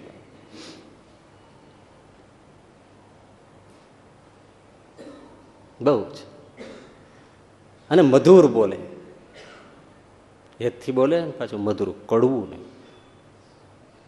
અને આમ મધુર એટલે એક તો શું છે, તમે પેલી વાત એવી છે કે મધુર વાણી એટલે મીઠો અવાજ.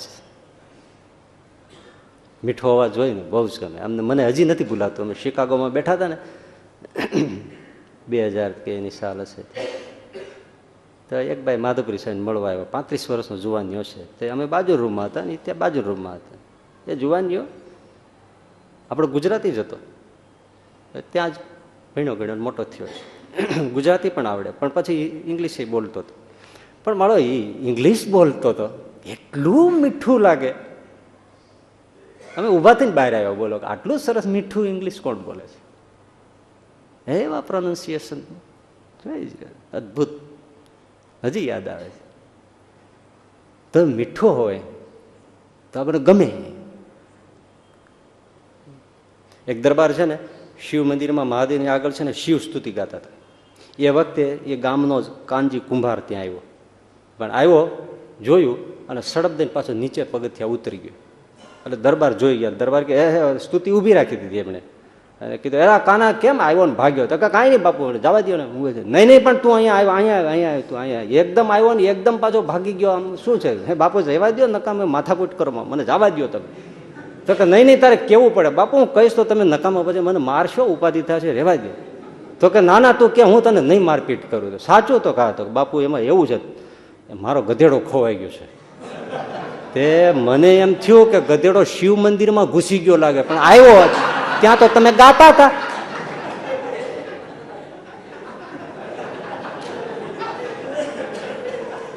મને એમ કે ગધેડો અહીંયા લાગે છે, પણ ત્યાં તો તમે ગાતા હતા બાપુ. હવે કેવો દોહરા જેવો અવાજ હશે, બોલો. ઘણા એવા હોય, ઘણા મહિલાઓ છે ને એ હાલડું નાખે ને ત્યારે આપણે ઘણા લોકો એવું કહેતા હોય છે એ છોકરું રડે મીઠું લાગે. હા, છોકરા હવે તે પરિવાર નથી, નહીતર રોજ ઓલા એના નાના છોકરાને છે ને એને ગાડી આવે ને સ્કૂલ ગાડી વાન લેવા માટે, પછી આવે એ નાનો છોકરો ટબરી બાય સરસ મીઠું બોલે, બાય બોલે. પછી એમાં જે વ્યક્તિ હોય એ જે બાય બોલે ને અસલ તમને એમ થાય કે આ કૂતરું ભસે. પણ એ તો કુદરતી અવાજ છે ભાઈ. કાગા કાસો લેત, કોઈલ કાસો દેત, તુલસી મીઠી બોલની છે, જગ અપનો કરી લેત. એ તો સ્વાભાવિક છે ને, મીઠાશ વાણીમાં આવી તો સ્વાભાવિક છે, એ જ આવવા દો ને. હોય કોઈનો અવાજ મીઠો હોય, કોઈનો ના હોય. ઘણાના એવા અવાજ હોય કે આપણને ગમે નહીં, ઘણાને એવા અવાજ હોય તો એ સરસ મીઠું લાગે, બસ બહુ સરસ મીઠું લાગે. પણ મધુર વાણી, અવાજ મીઠો હોય તો મીઠો લાગે, એ એક ગુણ તો છે જ, એમાં સવાલ નથી. હે, એના પૈસા છે ને. હરેશ ભીમાણી બોલતો હોય તો એના એક એક શબ્દ ઉપર તમારે પૈસા આપવા પડે. અવાજની કિંમત તો છે. પણ સાચી મધુરતા શું? કડવું ન બોલવું, બસ. આ મહાભારત, એમાં ઇન્દ્રપ્રસ્થ પાંડવોએ સર્જ્યું અને મેદાનો પાસે એમણે એની કચેરી દરબાર આખો બનાવ્યો. પણ જળ ત્યાં સ્થળ ને સ્થળ ત્યાં જળ, શું હશે ઇજનેરી કરામત એની. હે, અને એમાં પછી મોટો રાજયજ્ઞ કર્યો, કૌરવોના આમંત્રણ, દુર્યોધનને શકુની બધા આવ્યા છે ને કથા. અને એમ લાગ્યું કાંઈ પાણી છે, એટલે દુર્યોધને કપડાં ઊંચા લીધા તો ત્યાં પાણી નહોતું, ત્યાં તો સ્થળ હતું. લાગ્યું કે આમ તરંગ થાય છે, એટલે એને કપડાં ઊંચા લીધા પલ્લે નહીં. અને જ્યાં એને સ્થળ લાગ્યું આગળ જતા, 4 ચોકડી પડે ત્યાં, અને હાલવા ગયો, ધબ દઈને અંદર પડ્યો, પાણીનો હોજ હતો. અને દ્રૌપદી ઝરૂખામાંથી બોલ્યા કે આંધળા ન તો પતી ગયું. આખું મહાભારત થઈ ગયું. આને શું કહેવાય? કડવું બોલ્યા કહેવાય. પણ જો કે એક વાત તમને એ પણ કહી દો, મૂળ મહાભારતમાં આ પ્રસંગ નથી. દ્રૌપદી જેવી સતી કોઈ દિવસ આવું બોલે નહીં. પણ લોક સમજાવવામાં છે. કોઈ કોઈ જગ્યાએથી મહાભારત છપાય છે, એમાં ક્યાંક એ શ્લોક આવે છે, પણ આપણે જે વાંચીએ છીએ એમાં આ નથી. સતી દ્રૌપદી બોલે નહીં. એમ એમ એવી એક ખાનદાન કુળની વધુ અને ખાનદાન કુળની દીકરી, એ એમ સસુર પક્ષમાં કોઈની એમ કે આંધળાનો તો આંધળા હોય એમ બોલે? બોલે નહીં. પણ આપણને સમજાવવા માટેનું એક્સ્ટ્રા ઓર્ડિનરી, એકદમ પરફેક્ટ પ્રસંગ છે. આ બોલો મહાભારત થાય, બસ. અને ઘરમાં શું થાય છે? આવું જ થાય છે. મહાભારત શેમાંથી થાય છે? આમાંથી જ થાય છે ને. જમવા બેસે સાસુ, એટલે શાક હોય રીંગણાનું, અને એમાં અત્યારે સિઝન એની એટલે વાત આવે રીંગણાની, એમાં થોડું વધારે શાકમાં દાળમાં મીઠું પડી ગયું હોય તો સીધું કહી શકે ને, વાહ મીઠું વધારે છે, નમક કહી શકે. પણ પેલા જે કોઈ દિવસ મધુર બોલતા ન શીખ્યા હોય શું બોલે? એ વાહ તમારા બાપને ઘેરે મીઠાના અગર છે. આને શું થાય તમે કયો? મહાભારત થાય. ફૂટે ફૂટે પડી જાય તો બસ તું આંધળી છો, દેખતી નથી, નાવી છો ને તેવી છો. અને કઈ વહુઓ જેવી હોય એવું નહીં, એટલે સાસુઓ જેવું બોલતો એવું નહીં. વહુઓ આજે તો અત્યારે તો એ બધા એવા થઈ ગયા છે. હા, એ અત્યારે સાસુઓને બિચારાને હેરાન કરી નાખે, સાસુ સસરાઓ. ઘણા સાસુ સસરા એવા હોય છે. આવા કોઈનું ક્યાં, એ તો બધું નિદાન કર્યા પછી ડોક્ટર જેવું છે. નિદાન પછી જ ખબર પડે. એક તરફી તો કશું કાંઈ બોલાય નહીં, પણ બે પક્ષી આવું થાય. એમ બહુ ઘણી વાર એવું બોલી જાય. કથા યાદ આવે છે લાંબી, પણ હવે એક કહેવા જાય તો કામ મોટું થયું એટલે એ નથી કે. પણ કડવું આને કહેવાય. માણસ ઊભો કપાઈ જાય એટલે કડવું ન બોલવું. ઘણાની જૂની માર્મિક વાતો પ્રસંગો જાણતા હોઈએ પરિવારના સભ્યોનો, તો પણ એનો ઉલ્લેખ ન કરાય. શ્રીજી મહારાજ શિક્ષાપત્રીમાં શું કહ્યું? કોઈની ગુહ્ય વાત જાણતા હોય તો પણ એ પ્રકાશ ન કર્યો. જો તમે શિક્ષાપત્રી તપાસો, એ કડવું છે વેણ. માણસ એકવાર સુધરી ગયો પછી એના ભૂતકાળને ઉખેડવાની શું જરૂર છે? તમે વાલ્મીકી ઋષિને જ્યારે મળો ત્યારે તમે એમ કહો તમે વાલિયા લૂંટારા ઈ જ ને.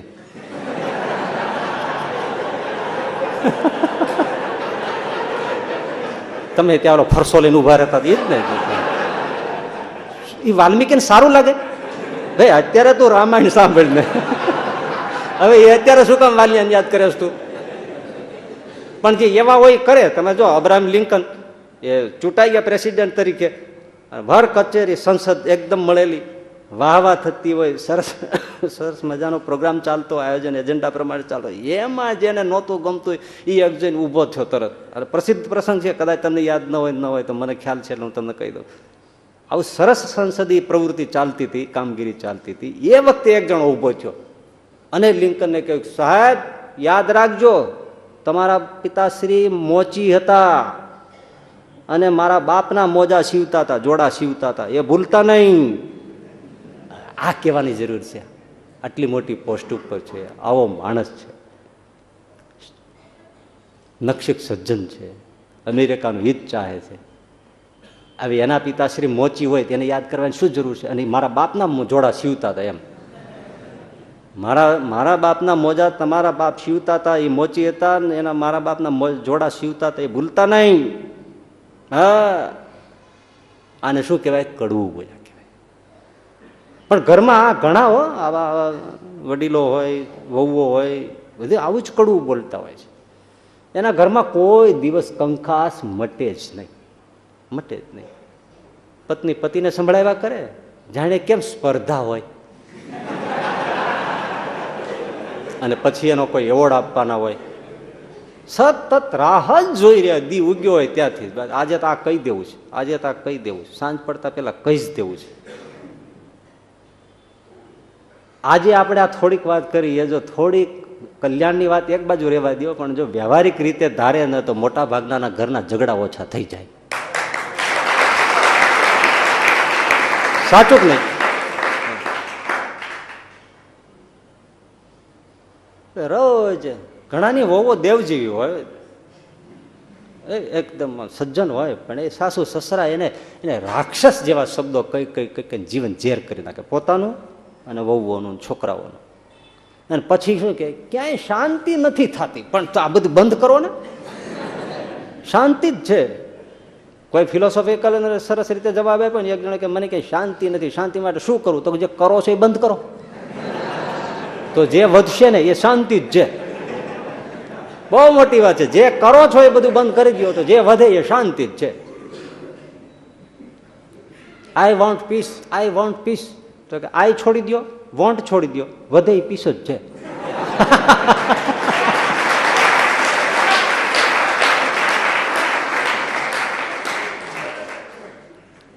એક તો એ અહંકાર, આઈ ઈગો છોડી દો અને ઈચ્છાઓ મૂકી દો. અપેક્ષાઓ જ દુઃખ કરે છે ને. અને બધાની પાસેથી અપેક્ષાઓ જ વધારે હોય, આને આમ કરવું જોઈએ, અહીં આમ કરવું જોઈએ, હું ઓફિસેથી આવું ત્યારે મને આવી રીતનું ડ્રિંક મળવું જોઈએ, આવી રીતનું પાણી મળવું જોઈએ, આવી રીતનું જ્યુસ મળવું જોઈએ, આવી રીતનું આમ હોવું જોઈએ, એવું બધી. પછી એને આવી હોય કે એ બહારથી આવે ત્યારે મારા માટે આ લેતા આવતા હોવા જોઈએ, આ લેતા આવતા હોવા જોઈએ, મને ક્યારેક આમ ફરવા લઈ જવાનું કેવું જોઈએ, મને આમ લઈ જવાનું હોય છે, એવું બધું મનમાં ગાંઠ્યું. અપેક્ષાઓ એ જ દુઃખી કરે ને એકબીજાને. મનમાં હોવાય કે આ હજી મને ગમે એવું નથી કરતી, તો ઓલી શું કે મને હજી જેવું ગમે ને એવું હજી નથી લાવતો. અને એમાં કોઈ દી સુખ જ થાય. પણ એમાં એક પ્રયોગ કરો, તમને જે ગમે એને ક્યારેક એવા ખુલ્લા દિલથી એવો પ્રસંગ હોય ત્યારે તમે કહી દો કે હું ઓફિસેથી આવું ત્યારે તું જો આવા પ્રકારનું શરબત બનાવીને મારા માટે રાખે તો મને બહુ ગમે. તો ઓલી તરત એમ કહેશે એની પત્ની, પણ તારે બોલવું જોઈને, હું તો તું રાજી થાય એના માટે અડધી થાવ છું, પણ તને શું ગમે એવું અંતર્યામી થોડી છું, તું કે તો એ તૈયાર રાખીશ. ત્યારે ઓલે એમ કે તમે મને આનંદ લાવી દેતા, તેને મનમાં હોવાયા કરે. પણ એક દિવસ એને નિરાયતી કે મને જો આવું તમે લાવી દો તો મને ગમે. તમે બોલવું જોઈએ ને. અમે આ બળદની જેમ દોડાદોડી કરીએ છીએ કોના માટે? અમે આટલો દેવ પૂજામાં કે ભક્તિ ભાવમાં ભગવાનને માટે સમય જ આપતા નથી. અમે તમારા માટે જ જન્મ ધર્યો છે. પણ તમે બોલો તો ખબર પડે ને તમને શું જોઈએ છે. મનમાં તમે રાખો, અંતર્યામી તો નથી ને. લ્યો તમારે 90% ઝઘડા આમ જ પતી જાય.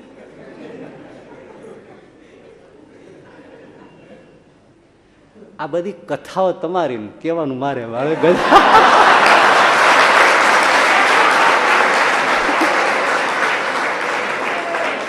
પણ છે પરફેક્ટ, હો છે પરફેક્ટ.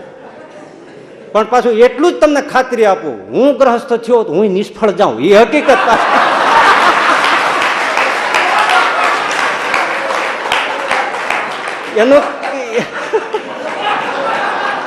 એનું કારણ છે, એનું પણ કારણ છે, એનું પણ કારણ છે કે માણસની ઓવર અપેક્ષાઓ અને માણસને પોતાના નહીં સ્વભાવ છોડવાની એક પ્રકૃતિ અને પોતાનું ભાગ્ય. ઘણાનું સરળ ભાગ્ય હોય ને, કોઈ ડખા થતા જ નથી. બોલો, ગમે અવળા હવળા શબ્દો બોલે તો ઓલો હસી કાઢે, આ હસી કાઢે, હસી જ આવાજ બને, લહેર કરો ને.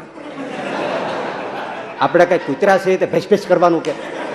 બે જણા આવા તાળીઓ લઈને મજા કરે, હિંડોળા પર બેઠા બેઠા ઝૂલે, હશે, હે રાખે, શું જોવાનું? આડોશી પાડોશી લડી જાય, ઝઘડી જાય, સંબંધીઓ કે લડી ઝઘડી જાય તો બે જણા ચા બનાવો ને પીવો ને એ તો હાલે રાખે, નિરાજ કરતા હોય. આ ભાગ્ય એનું મજબૂત. બોલો, અમુકના નક્ષત્રના જન્મ જ એવા કે એને ગમે એવું કરો હવડું જ પડે ને. એના દોસ્તાને કીધું કે મારી ઘરવાળી છે ને રસોડું કોને કેવું બનાવે, રસોઈ બનાવે છે ને કે ડોબાઈ ખાઈ નહીં. પેલો કે પણ તું વખાણ કર ને, જે બનાવે એનું વખાણ કર. રોટલી સરસ છે, દાળ સરસ છે, તો ધીમે ધીમે એને ગુણ આવે, એ થાય તો તરત સરસ બનશે. એમ હા, આવ્યો બપોરે બેઠો, થાળી મૂકી ત્યાં આ હા શું થાળી છે, થાળી છે તો પિત્તળની પણ એવી ઉજળી સુવર્ણની લાગે છે. એમાં રોટલી મૂકી. શું રોટલી ગોળ ગોળ દડો ફૂટબોલ જોઈ રહ્યો. 16મે ઘરે તો સુગંધ જાય છે, 16મે ઘેરે રોટલીની સુગંધ 16મે ઘેરે. અને એમાં શાક મૂક્યો. આ હા હા, સ્વર્ગાપુરીમાં સુગંધ જાય એવું શાક છે. અને પેલી પછાડ્યું, જે પરિસ્થિતિ ની 18 વર્ષથી રસોઈ કરી કરીને મરી ગઈ, કોઈ દી વખાણ ન કરી. આ તબિયત સારી નહોતી, જીવતી બાન ત્યાંથી પીરસણું લઈ આવી.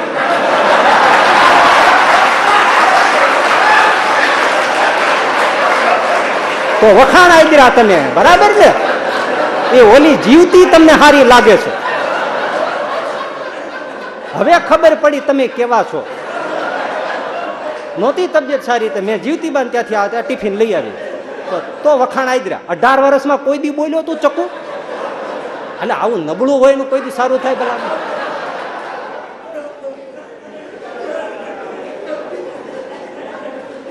એટલે કડવું ના બોલવું, મધુર બોલો.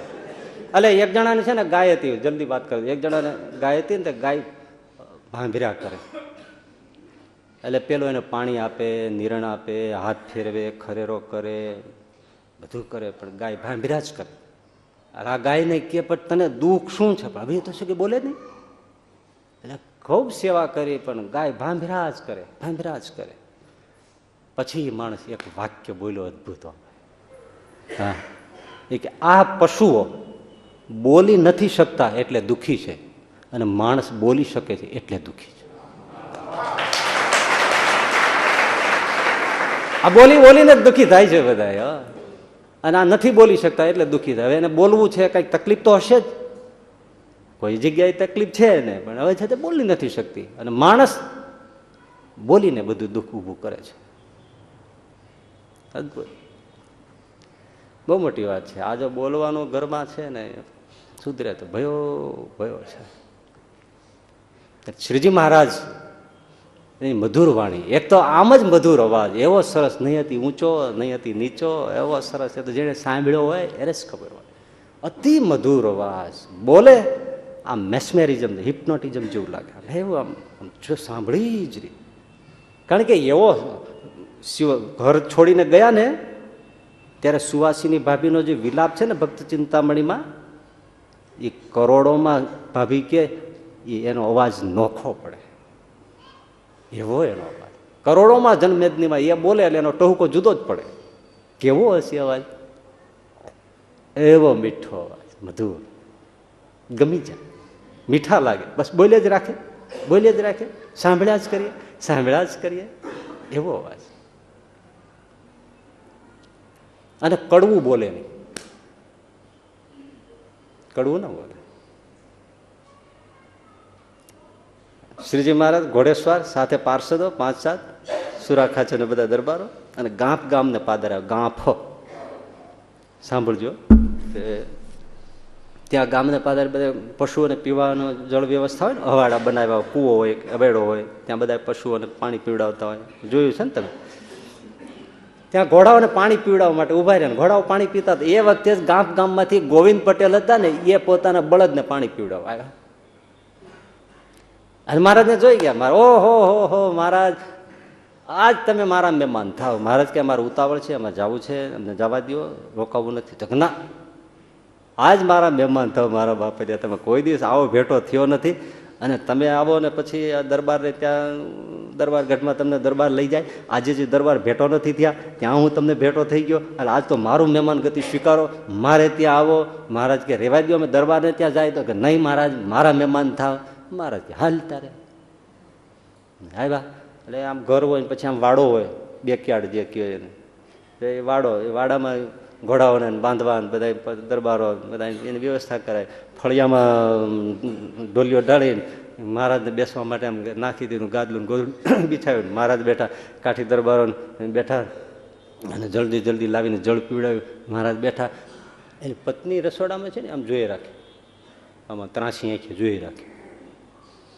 એમાં આ બધું પાણી પીવડાવ્યું, જળ પીવડાવ્યું મહારાજને પાર્ષદોને. પછી રસોડામાં ગયો, સાંભળ્યું આ જો શીરો પૂરી ભજીયા ને બધું બનાવી નાખી, આ બધાને મારે જમાડવાના છે.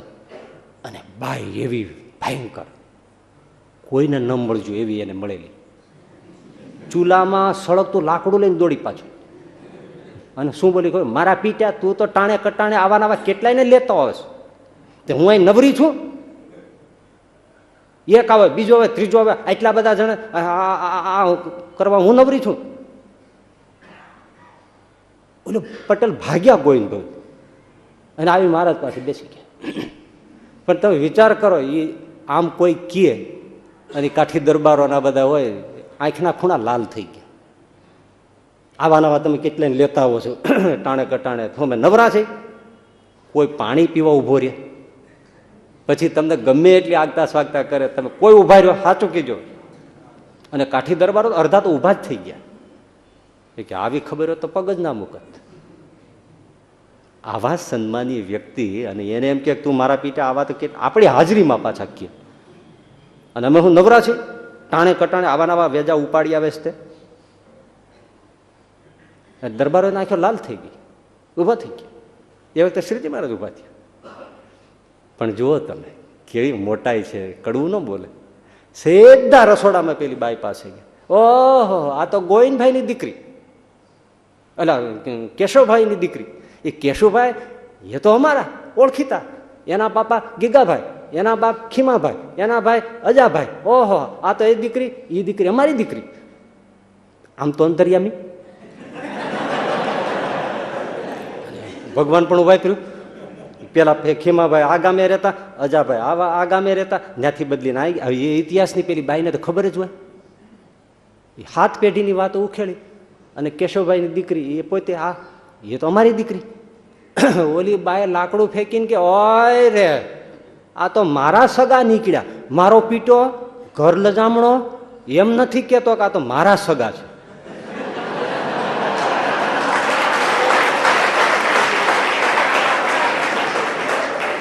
અને પરબારો આવીને એમ કે છે કે તું રસોડું બનાય, આને મારે જમાડવાના છે, આ તો મારા સગા છે. અરે બેસો બેસો.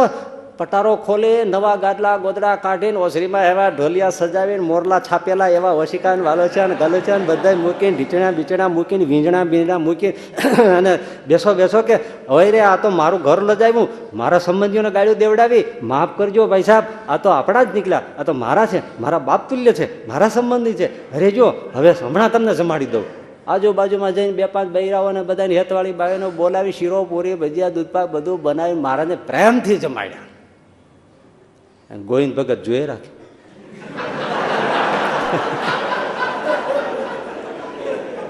જરી કોઈલા બૈરા આઘા ગયા ને, એટલે મહારાજ ગોવિંદ ભગત સામે જોઈને હસ્યા.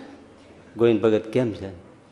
મહારાજ ભલે મને મારો પીટો કીધો, ઘર લજામણો કીધો, જેવો કીધો એવો, પણ તમારું સન્માન કેવું થયું કે. પછી મહારાજ કે ને, પછી મહારાજ કે હવે મારે જવું છે. તો ના, આરામ કરો. તો વાળંદ બોલાવી આવી બાઈ, મહારાજે પગચંપી કરાવી, દરબારોને પગચંપી કરાવી, આરામ કરાવ્યો, ઉઠાવ્યા, પાછા બધા જળપાન કરાવ્યા, શરબત પાણી પીવડાવ્યા. પછી મહારાજ હવે તૈયાર થાય, અમારે જવું છે. ના ના ના, તમે મારા સંબંધી, મારા સગા, હવે ના જવા દો, હવે તમારે રોકાવું પડે. હજી કાલ સવારે નિરાતે શિરામણી કરીને જાયજો, સાંજે જમજો, સવારે શિરામણી કરજો, બપોરે ચૂરમા લાપસી જમીન પછી જજો. મહારાજ કે ના, આટલું બસ છે. હવે મારે જવું પડશે. તો હવે જાઓ ભલે, મારો જીવ તો નથી હાલતો, પણ ફલાણા બધા જય નારાયણ કહેજો, મારા જય શ્રી કૃષ્ણ કહેજો, અને અહીંયા જ્યારે નીકળો ત્યારે હવે અહીંયા જ ઉતારો કરજો. મહારાજ કે હો. પણ જો આમાં કોઈ પણ કડવું બોલી જાય ને, ઊભા થઈને ભાગી જાય, પણ કડવું ન બોલે, મીઠું જ બોલે. અને પરિણામી બોલે. પરિણામી શું? જીવીને બોલે. તપની વાત કરે કોણ ના પાડે? એને કર્યું કોઈ કરે? સેવાની વાત બોલે તો સેવકરામની 2 મહિના સેવા કર્યા, એને મળમૂત્ર ધોયા એકલાએ, ન થાય એવું ગાંઠનું ભિક્ષા માગીને જમે, ન મળે તો ઉપવાસ કરે. 2 મહિના સુધી એના ઝાડા સાફ કર્યા. હે, અને કેટલો એમનો ટાઈટ પ્રોગ્રામ કહેવાય ને. આમ તો શ્રીજી મહારાજનો પ્રોગ્રામ તો ટાઈટ જ કહેવાય ને, કે સમય ક્યાં પહોંચવું અને બધું એમનું હોય. એક આપણે સમય પીડ્યો, કારણ કે આપણે કંઈ કામ નથી, મહત્વનું કામ નથી, ફિજુલ કામ ઘણા છે, પણ એમને તો મહત્વના કામ હતા ને. એમાં 2 મહિના આપવા એટલે, અને સાવ પેલો કેવો કૃતજ્ઞ જેવો માણસ, એના માટે 2 મહિના સેવા કરી. પાછો જે ન જોઈએ એવા સ્વભાવ, પૈસા રાખે, બધું રાખે, છતાંય સેવા કરી. જો લ્યો, આપણે જો આમાંથી એવું નથી. સેવા છે ને બધા ઘણાની કરવા જેવી વસ્તુ છે. આપણે તો કઈ પણ સેવા કરવા જેવા હોવા જોઈએ ને. આ સેવક રામ જેવો તો નથી ને. અને એ પાછું સેવા કરનાર કોણ? ત્યારે શિક્ષાપત્રીમાં લખે કે રોગાર્થ મનુષ્યની સેવા કરવી. પરિણામી બોલે, જીવનમાંથી, અનુભવમાંથી બોલે. ધૂન કરજો, ભજન કરજો, તો શ્રીજી મહારાજ બેઠા બેઠા પોતે તાળી વગાડી અને 2 કલાક પોતે ધૂન કરે. નારાયણ ધૂન પોતે લેવડાવે, મોડી રાત સુધી, 12 વાગ્યા સુધી થાકે નહીં, ધૂન કરાવે. આંખી મીચીને એવી મસ્તાઈ આવી જાય, એવી ધૂન કરાવે. જળમાં કીર્તનો બોલાવે, નવડાવે, નાતા કીર્તનો બોલાવે. કથા સાંભળજો, કથા સાંભળવા ગુણ નહીં આવે સારા, પણ જુઓ શ્રીજી મહારાજ જેવો શ્રોતા હજી વિશ્વમાં થયો નથી. પૃથ્વી રાજા શું ભાઈ એની આગળ? ભાગવત ઉપરા ઉપરી 7 વાર સાંભળ્યું. આખું ભાગવત ઉપરા ઉપરી પૂરું થઈને પાછું ફરીથી 7 વાર. અને એ જમાને આવી કથા નહોતી. શ્લોક બોલવાનો ને ગુજરાતી કરવાનું, શ્લોક બોલવાનો ને ગુજરાતી કરવાનું, એમ જ સાંભળવાનું. એમાં વચ્ચે કાંઈ જોક્સ, ટૂચકા, વિવરણ કાંઈ આવે નહીં. અને આજે તો રસપ્રદ જોક્સ આ બધું આવે તો મજા છે, તો અમે સાંભળીએ ને. હા, સાંભળીએ તોય આમ કન્ટિન્યુ ન સાંભળી શકીએ. સમય પડે તો આવીએ, સમય પડે ત્યારે જઈએ.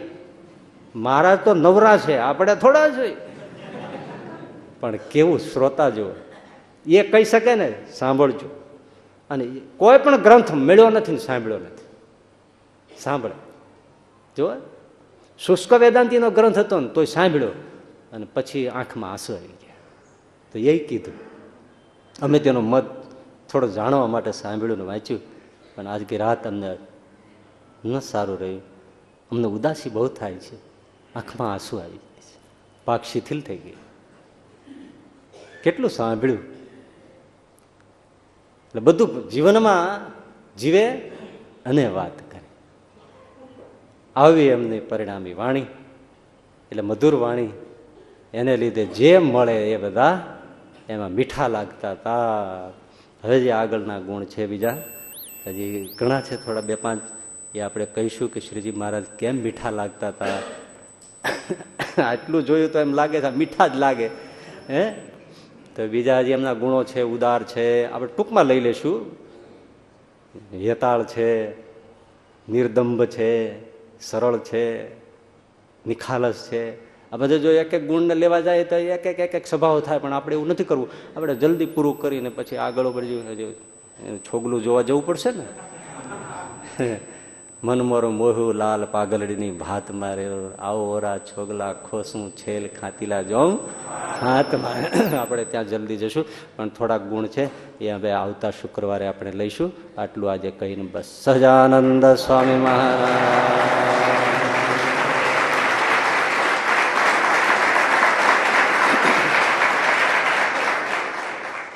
વાલા ભક્તજનો, જય સ્વામિનારાયણ.